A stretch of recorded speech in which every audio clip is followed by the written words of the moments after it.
Ce matin, chaque geste compte. J'ai décidé d'éteindre le radiateur de la cuisine et aussi celui de la chambre par ici. Mireille essaye de baisser sa consommation d'électricité malgré les températures fraîches de ce début de semaine. Bon, il fait pas trop froid.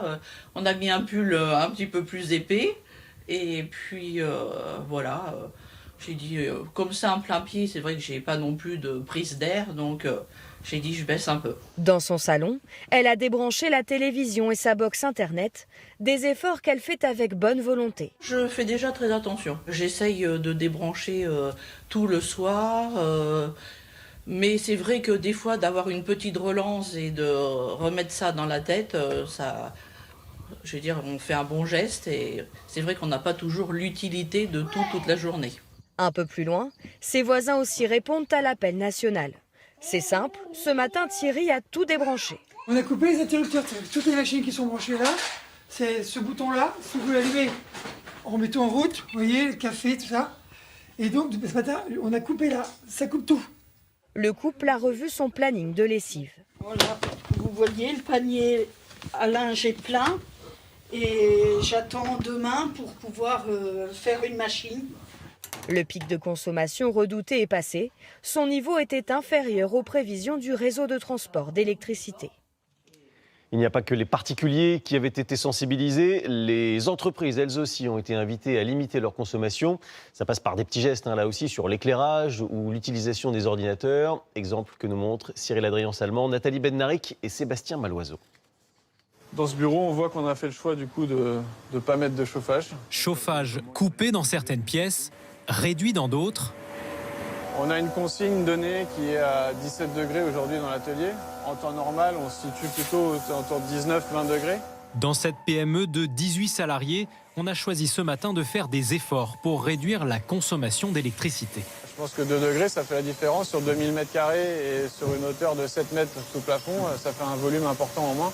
La puissance des machines, très gourmandes en énergie, a également été réduite, comme celle des extracteurs de fumée, avec une ventilation plus faible que d'habitude.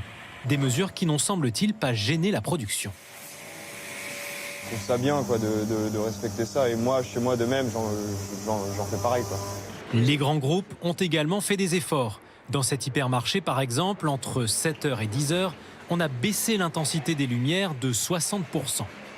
C'est moins allumé, non? Il y a moins d'ampoules allumées. Oui, je trouve que c'est des bonnes mesures. Les écrans et la musique ont également été éteints et la moitié des caisses automatiques fermées. Je vais vous inviter à passer sur une caisse traditionnelle qui est plus économique que des caisses automatiques. C'est nouveau pour nous, là. Je pense que je devrais peut-être faire même ça peut-être plus souvent. Des mesures appliquées dans les 400 plus gros magasins de cette enseigne. Cet effort collectif, il représente pour chacun de nos magasins à peu près 20% d'économie d'énergie dès lors que nous éteignons ou baissons au maximum l'intensité lumineuse entre 7h et 10h. Des économies nécessaires car la production d'électricité en France est aujourd'hui insuffisante, la moitié des réacteurs nucléaires étant en maintenance. L'électricité dont le prix a explosé ces dernières semaines. Un chèque énergie est distribué depuis quelques jours. 6 millions de ménages modestes au total doivent en bénéficier. Coup de pouce évidemment très attendu. Comme ici à Roubaix, dans le Nord, Vincent Lameau et Tanguy Jouard ont suivi la tournée du facteur. Gérard a le sourire. Le facteur distribue aujourd'hui de l'argent, des chèques énergie précisément, tout juste arrivé ce matin. On a à peu près 150-200 à distribuer sur ma tournée complète. Ce Roubaisien découvre le montant du chèque, 63 €. Ah, aujourd'hui, c'est Noël. C'est Noël avant Noël. Le chèque sert à payer les factures d'électricité, de gaz ou encore de fioul. Zurika touche 240 € pour 5 personnes. Dans le contexte actuel, il est le bienvenu. Il a fait froid et tout, le gaz, tout, le chauffage, la journée, voilà. Il y a le gaz qui a augmenté, il y a de l'électricité aussi. Ça aide. Ça aide. Avec la précarité des gens, surtout sur Roubaix, et c'est la situation qu'on vit en ce moment et l'inflation, les gens sont très ravis de me voir ce matin leur déposer le chèque énergie dans leur boîte aux lettres. La somme est calculée en fonction du nombre de personnes dans le foyer et des revenus. Monique est retraitée. Elle touche 1 000 € qui lui servent à payer son loyer et sa facture d'énergie. Ici, par mois, l'électricité, c'est 41 € et le gaz, 11 €. Son chèque de 48 € lui permet de régler quasiment un mois de facture d'énergie, un soulagement. Dans la rue d'à côté, Émilie reçoit, elle, 240 €. Elle s'en servira plus tard. Fin validation le 31/03/2023.